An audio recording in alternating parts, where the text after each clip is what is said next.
Hello and welcome to Riverside Tech. Today we are reviewing the Panasonic Lumix G7.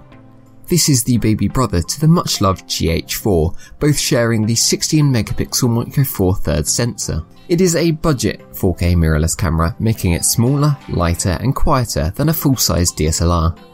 In terms of its price, it competes with the Sony a6000, which is frankly old and significantly worse in comparison to the G7, so this is definitely the best option for this price range. So let's have a look how it performs.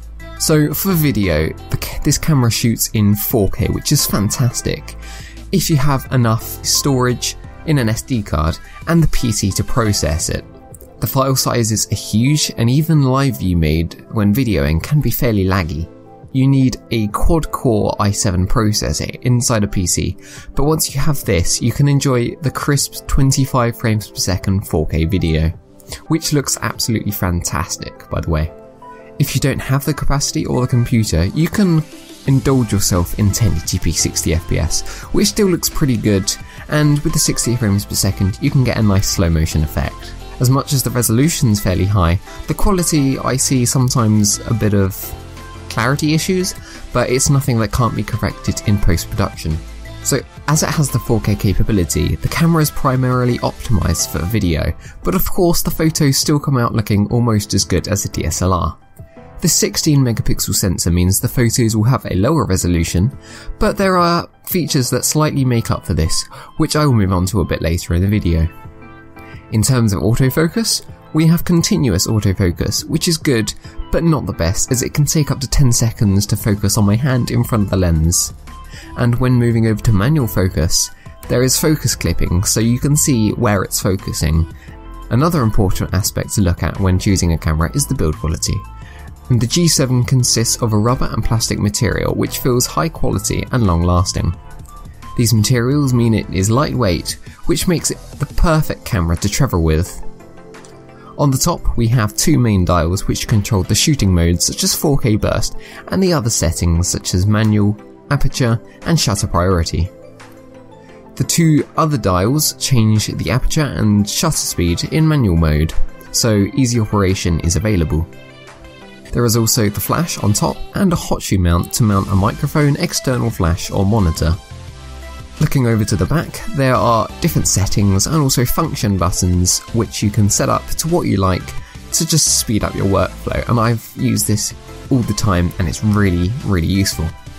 Heading over to the side, we find, in my opinion, a cheap feeling cap covering a remote input, HDMI and AV output. On the other side there is a single microphone input for an external microphone, and the bottom holds the removable battery and SD card slot. Now, as I mentioned earlier in the video, the features are one thing that I absolutely adore about this camera. Starting off, we have the Wi-Fi capability, which allows you to easily connect your phone, where you can control the settings, take photos and video, so you don't actually need a remote, as the phone can do it all for you, and this is wireless. You can also view and transfer media that is located on the SD card inside the camera, so there is no real need to remove the SD card, unless you're putting it back into Photoshop or Premiere Pro, and then you will need to put it onto a computer. There are also many creative filters to use, such as retro, which are best for amateur photographers who just upload standard photos to Instagram without much editing. Other simple settings in the menu include time lapses, which allow you to set the number of pictures and the interval, and this is fantastic as it again completely eliminates the need for a remote. There is HDR, miniature mode and post-focusing. The LCD screen on the back is high resolution and fully articulating, so you can reach any angle, whether low on the ground or high in the air, and you can easily see the bright screen. However, with the included strap, it can easily get in the way when it is pulled out, which is really irritating, so I end up taking this off. And as it is fully articulation, this camera is perfect for vlogging. So if you're not into this screen, you can always use the built-in electronic viewfinder, which has a very small lag time and a decent resolution. The EVF means you can see guidelines and histograms to check the colours in the image, and the menu and gallery can also be accessed through the EVF. This is, in my opinion, quite a bit better than regular DSLRs, as all you see is through the mirrors, so there are no options, histograms or graphs. The lens selection is probably my largest concern with the Micro Four Thirds sensor in general. There is not a lack of choice, but trying to find a budget option is very difficult to do so. 300mm lenses can be £600, which is often triple that of a Canon lens of a similar type. However, the lenses are much better quality, and even the kit lenses feel much better instead of Canon's cheap plastic. The optical image stabilization is decent with Mega OIS, and Power OIS is another form of image stabilization which higher end lenses use.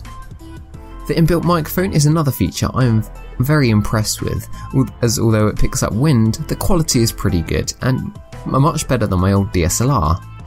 But I still think I'll get an external microphone, as this will eliminate wind and pick up bass. One ongoing debate about cameras is mirrorless versus DSLR, and in my opinion it just depends on what you need. There are a few advantages to DSLRs, but in my opinion mirrorless systems are lighter and smaller, and there isn't much downfall in quality if you spend the right sort of money.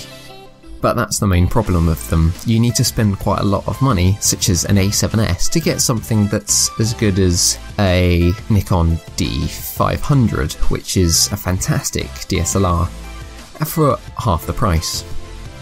It is mainly a debate as to what manufacturer you want, as Canon and Nikon are best DSLRs, and DSLRs is generally better for photography.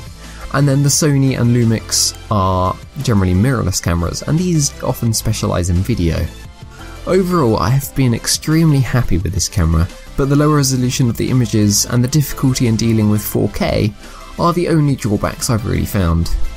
This camera is for people who want 4K video on a budget, but also they want the DSLR features for photography.